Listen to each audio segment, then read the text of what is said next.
In today's conversation, I wanted to talk about the Duke and Duchess of Cambridge because this week it's their 10th wedding anniversary.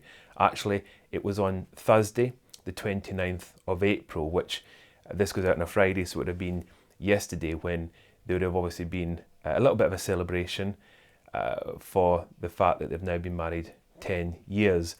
Of course, with the recent death of Prince Philip, the Duke of Edinburgh, as you'll be aware, that all kind of celebrations and things, including the Queen's 95th birthday, have all kind of not gone unnoticed, but there has not been in the way of any kind of celebration around them.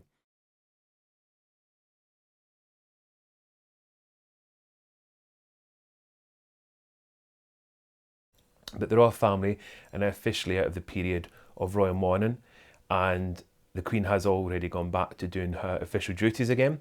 And that's why I think possibly there will be a little bit of a celebration, a glass raised to mark the 10th wedding anniversary of the Duke and Duchess of Cambridge.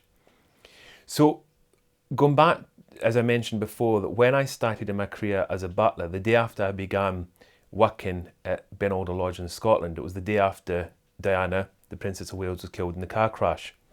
And I had this wish, ambition, drive that for me the end of the career would see me working for the Queen or Prince Charles, and I wanted to be able to look after William and Harry. I wanted to kind of be able to do something to help, as ridiculous as that might sound. And of course, amazingly, about 7 years later, there I was in that position, actually looking after, butlering for these two young princes. And it was actually something that I was very keen to kind of be able to help do, because obviously when I joined the household of the Prince of Wales and the Duchess of Cornwall, the young princes were very much doing their own thing, just finishing their education, getting into their military careers. So they didn't exactly kind of need any help, anyone around, if that made sense. But I was lucky enough in my role to get to know Prince William, Prince Harry, and a young lady who went by the name of Kate Middleton. And of course, Kate Middleton today is Catherine, the Duchess of Cambridge.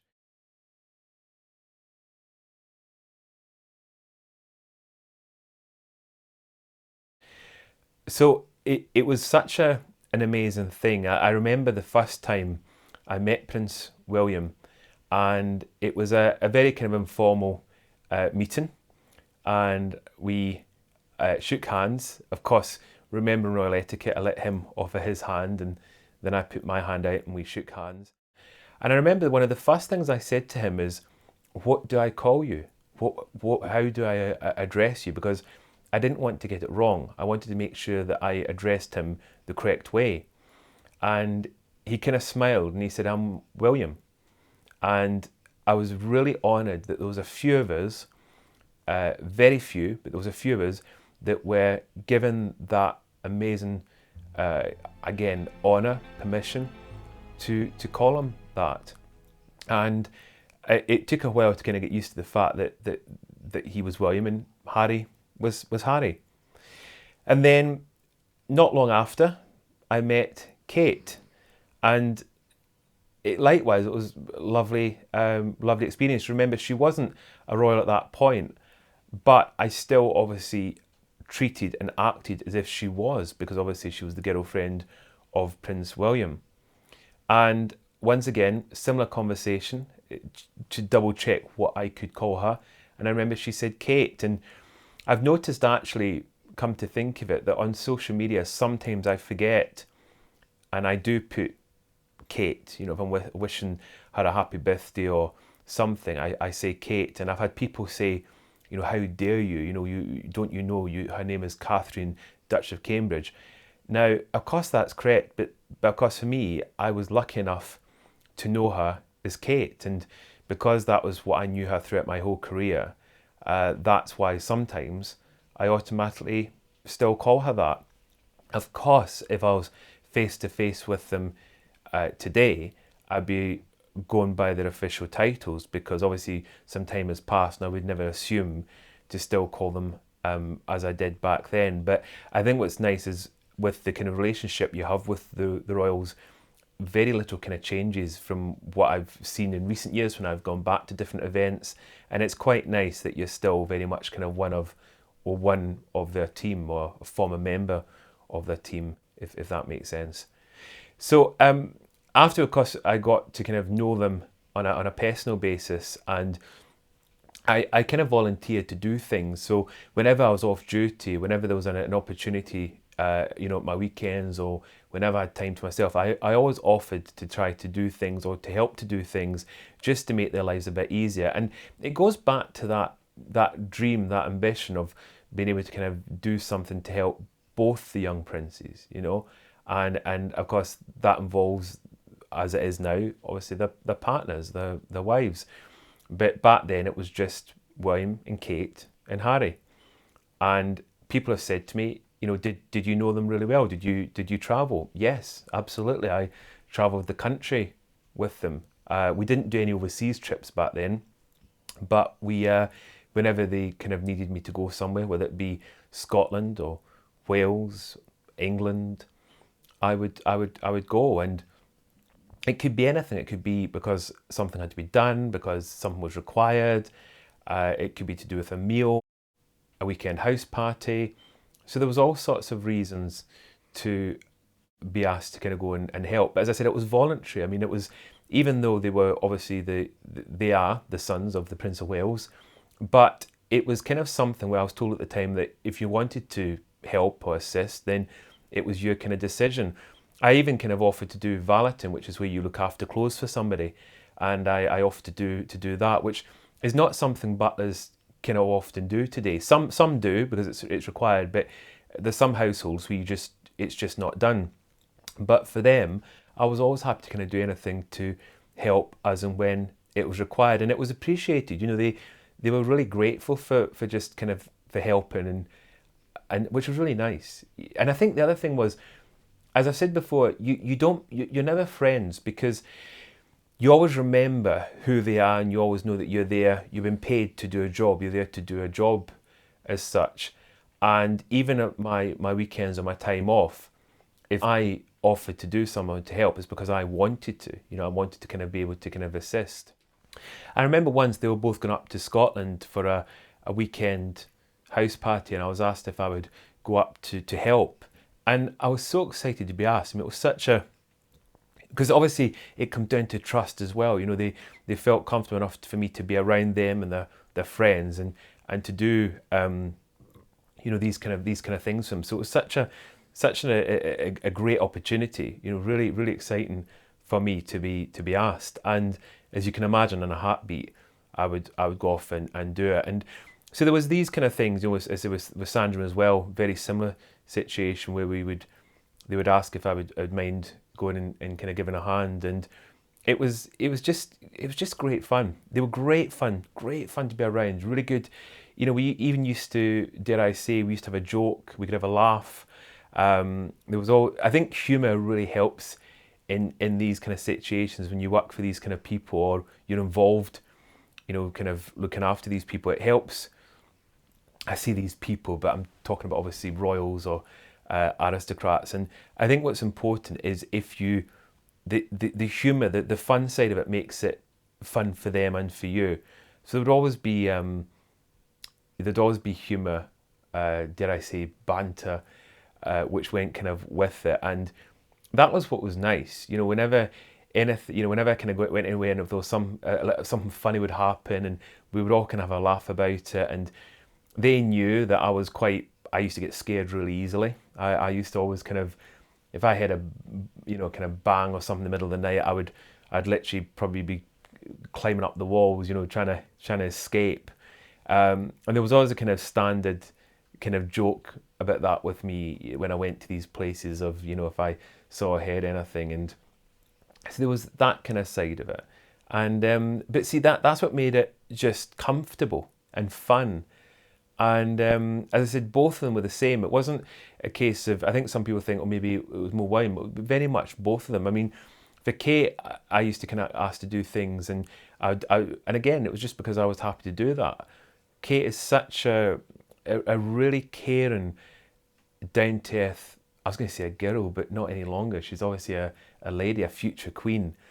And, there was occasions when I'd be with her on her own. I mean, thinking about it now, it's just amazing because, again, one day she will be a queen or a British queen. And, I kind of think back to the times when I'd be doing things for her or with her. And again, you kind of think, what an amazing part of history, to have to be involved in this kind of thing. And again, looking after them. There was a movie came out a few years ago, and I think it was called William and Kate or something like that, William and Catherine. And I was kind of thinking, I wonder if there'd be a butler in it. And there was butlers in it. Obviously not as good looking as myself, I quickly add. But I always said if they make a movie, then I have to be played by Brad Pitt. I think that would go down really well. But again, that's what I mean. You feel part of history because when you see these kind of programs or documentaries or movies getting made, and you think, I was there.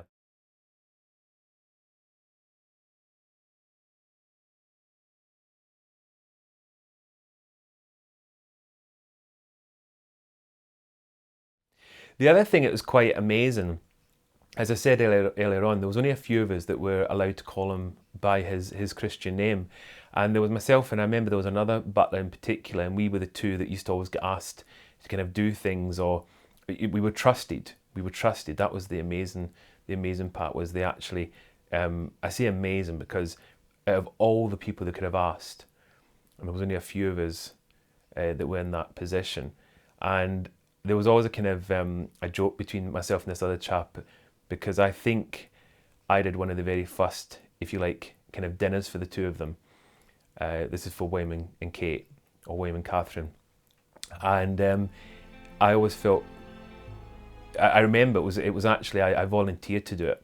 I was really happy to do it. And I always remember thinking, this is history.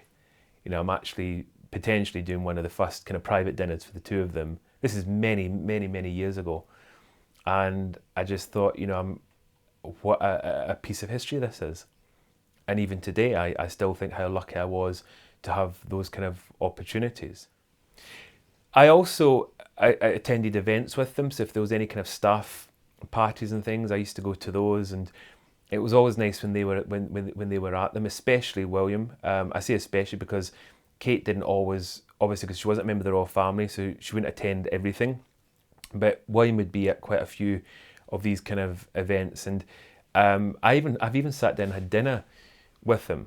We've sat at a table and we've had dinner, and it was really nice because it helped me get to know him on a kind of personal basis. So as well as knowing him from the point of how to look after him, I also kind of got to know him on that one-to-one. But it's the same with his father and obviously other members of the family. You got to know both of them in those different situations. So, but yeah, quite amazing to kind of think that I've actually sat down and had dinner or lunches with William on occasions, and again, something that I will always treasure. There was once a few years back when it was one of the birthday parties to the Prince of Wales, and I remember the way I am as a butler, as well as being very professional. If I ever see a guest that's kind of on their own or nobody's kind of talking to them, I always kind of go up and have a chat to them until somebody kind of comes along to join and carry on the conversation. It's kind of acting like a host, if you like, something that butlers do. And I remember this one party, it could have been the Prince of Wales' 60th birthday party or something. And I remember there was this young lady kind of standing in the room on her own, and nobody was kind of speaking to her. She was one of the first kind of guests there. And I went over with another member of staff, went over and chatted with her until the other guests came in. And of course, this was Kate. And it was really funny because eventually some of the other friends that she knew came in, and then that was fine. We left them to it. But can you imagine today, the Kate, the Duchess of Cambridge, being in a room and nobody kind of either recognising or kind of chatting to her? I mean, it just wouldn't happen. So again, how amazing is it, to kind of be in those situations where, you think you kind of witnessed something like that. And she appreciated it. She was always really great. She knew why I went over to chat, because she knew that obviously rather than kind of stand there and waiting for other people to come in, it was quite nice. So it was, and it helped build up that really good relationship. The one thing I would never say, a lot of people over the years, former staff, have kind of made out that they were the right hand men, or they used different words and things to describe how close they were. Now, with William, Kate and Harry, there's no question in my mind I was close, but only to the point that I'm there to do a job. I'm also very protective of them and very much respected having this amazing position within the father's household.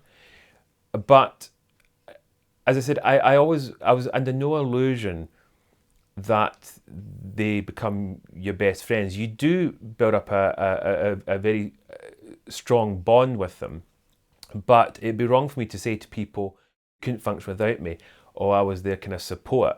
That would be wrong to kind of say that. But obviously I had a very good relationship and felt very privileged to actually have the opportunity of looking after them. I remember this one occasion, I was getting some fuel from the petrol station, or do you say gas, if this has been watching America, gas from the gas station. And I went into the queue, obviously to pay, and suddenly somebody tapped me on my shoulder, and I remember thinking, why am I getting tapped in the shoulder? So I just kind of ignored it, and it happened again, and once again I ignored it. And then I think it was the third or fourth time I kind of looked around, and the voice said, "You don't recognise me." And this person behind me was in a motor bike outfit, so the helmet and the leathers and everything on. So of course I didn't recognise them, and I eventually I said, "Would you mind stop tapping? I know you're there, but I don't know who you are." And he lifted the visor, and it was William. And he just started kind of giggling and laughing, and because I was just mortified. I'm saying, stop tapping my shoulder, and I was going to say, I didn't recognise you, and it was just, he made me laugh so much, But that's the kind of humour, as I mentioned, the humour. That was the kind of how they could be, and that was something again. It made me feel comfortable when I was around them.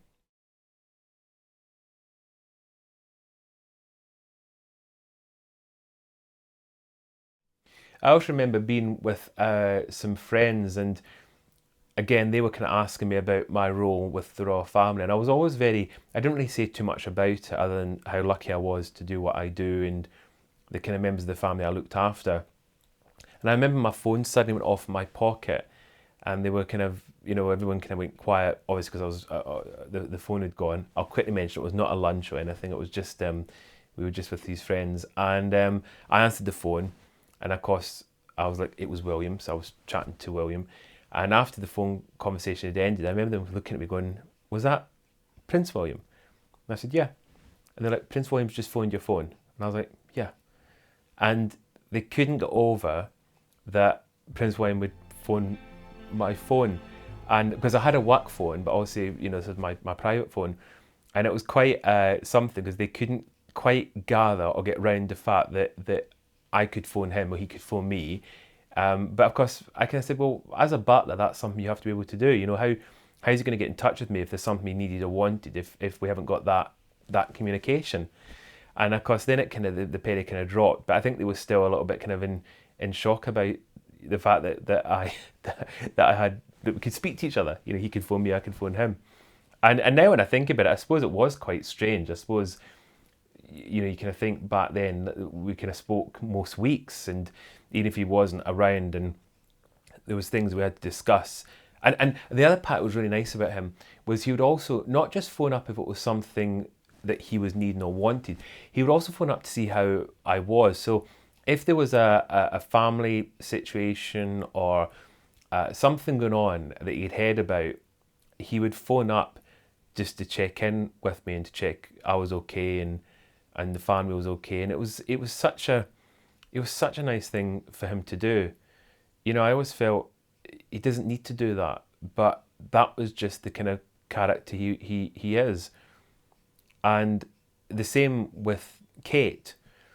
she had that same caring side. And I remember once being at her house when she was in Bucklebury, and I remember I was having a conversation about something, and whatever it was obviously something that had kind of upset me or worried me. And she was so sweet. She was so caring and wanted to kind of do something just to make sure everything was okay. And she was even, I think, trying to text William to make sure that I was okay. And I remember thinking, what a really kind lady. She's, well, I say lady, I mean, she was quite young back then, but well, weren't we all? But she just had she has such a wonderful caring side. And I think that's something that's going to put her in such a good position going forward, because I think the way she is as a person and that caring side, we can all see that, and with William. And I think that is something that's going to really benefit them when one day when they become king and queen, because it's not made up. They have got that. Well, she's got that wonderful, and he has as well, that wonderful, caring, compassionate side. But as I said, we know that. I mean, you've all seen it. I think I was just lucky back then that I saw it before the rest of the world got to see it.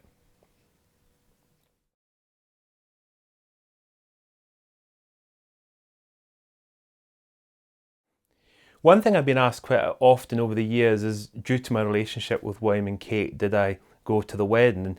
And I actually didn't. I didn't go to the wedding. However, I was sent the official programme, and I also got this little gift sent to me, which was, if you can see that, a little tin with a little card, which it says, with best wishes from the Royal Highnesses of the Prince of Wales and the Duchess of Cornwall, in celebration of the wedding of the Royal Highnesses, the Duke and Duchess of Cambridge. And then here, you've got a little piece of the cake from the wedding, which I've saved all these years. So that's now 10 years old. But I just felt that it was something that I wanted to treasure. And it's got the date, obviously when they got married, and William and Catherine on the tin. And that's the other thing people have asked me is, why Catherine? Why did they not stick with Kate? Well, I think quite simply, Catherine's obviously a more formal, the formal name rather than Kate. And I think they felt that Queen Kate, or King William and Queen Kate, maybe didn't have the same ring as King William and Queen Catherine, which kind of makes sense. And but I've never got used to it. When people talk about Catherine, I always have to think, who are we talking about? I've always got to kind of to think about it. But anyway, that obviously was what they decided at the time of the wedding, was how she was going to be known. And of course, that's when they became the Duke and Duchess of Cambridge, the Royal Highnesses, the Duke and Duchess of Cambridge. And I think from that point, the staff would have been expected, because that's around about the time when I left, and that's around about when people would have been expected to bow and curtsy. I recently gave an interview where I said that the relationship between William and Catherine, or Kate, just to keep you on your toes, it's, to me, it's the same kind of relationship that the Queen and Prince Philip had, because again, when the Queen and Prince Philip met, there's not a huge age difference between when William and Kate met, and obviously they met through university, and the Queen and Prince Philip were a little bit younger, but it was kind of a lot of similarities, a lot of things that just, it's just amazing, because I can definitely see the relationship and the love between them just going to continue the way it did for the Queen and Prince Philip. And I think that's why they will make an excellent king and queen when the day comes. And for those of you wondering, that when a beautiful queen is no longer with us, it will pass to Prince Charles, and he'll obviously be the king. And then it will then, after his death, it would then pass on to Prince William. And at that point, that's when they become king and queen. So it's I'm sure it's still many, many years away, but I think when the time does come, they will make an excellent king and queen. And don't forget that because one of the questions people asked was why was Prince Philip not a king, it's quite simply because with a queen, the husband is always a consort, never king, because otherwise it kind of outranks the queen, if you like. So that's why it's always been done that way around. But when Prince William becomes king, Kate or Catherine automatically becomes queen as the wife of the king. Another thing that some of you might not know, and I've noticed a few people kind of question something I wrote a wee while ago, the fact that I called her Princess William. And the reason I said that is even though she is the Duchess of Cambridge, as her husband is the Duke of Cambridge, but also the way that in this country and across the world, when you get married and you take your if it's a lady and takes the husband's name, so it's in my case with my parents, Mr. and Mrs. Harold. In the case of Prince William and Kate, she then took on his title, so she became Princess, not obviously Prince, but Princess William of Wales, I was going to say at that point, because the name then changed to Cambridge. So they became the Duke and Duchess of Cambridge. So just an interesting little fact. So she is, if you like, some people call her princess and people say she's not a princess. Well, technically, through marriage and through her husband's name, she is a princess. But obviously, as I've said, goes with the official title of the Royal Highnesses, the Duke and Duchess of Cambridge. Now, this week in Scotland, they actually wanted to mark the 10th wedding anniversary of the Duke and Duchess of Cambridge, and I gave an interview to them about, again, my time with them, and it was a really fun interview. And for any Scottish viewers, you might have seen it in I think it was the Mail on Sunday. I say Scotland, but it could also have been in England as well. I'm not 100% sure. But it really was a great article, and I felt really lucky that they actually wanted just to get my kind of insight, and once again a few little fun stories just to give people a bit more information on what they're like as people. So I will upload the actual article to my website in the next week or so. So if you go to theroyalbutler.co.uk and then go to the media section, you will find the article and you can be able to have a good read it there. Or of course you can always pause this video, magnify it, and then you can actually read the interview that way as well. You have to have very good eyesight, I suppose. So I hope you've enjoyed this conversation with me today, talking about my experiences in time with William and Kate. And I just want to finish off by saying that I do feel so lucky to have had the opportunity to have looked after them and to get to know them, and feel so proud, as I've said, so proud of what they've achieved and where they're going. And you know, one day when they're king and queen, I always feel very proud that one of my duties, one of my jobs in my life was actually helping them, looking after them, and acting as a butler, and potentially one of the very first butlers that they had. As I said, there was myself and another chap, and so I feel quite honoured to have had that kind of role from time to time, and something that I will always treasure. Please keep liking, subscribing, and commenting on these videos. I do read all the comments. I love your questions. If you've got questions, please just put them in, and I'll try to. What I might try to do is maybe do a question and answer in one of the conversations and try to respond to as many of your questions as possible. But as I said, I hope you've enjoyed today's conversation, and I will be back next Friday again at 5 o'clock to have my next in conversation with the Royal Butler. Thank you for watching. Stay safe.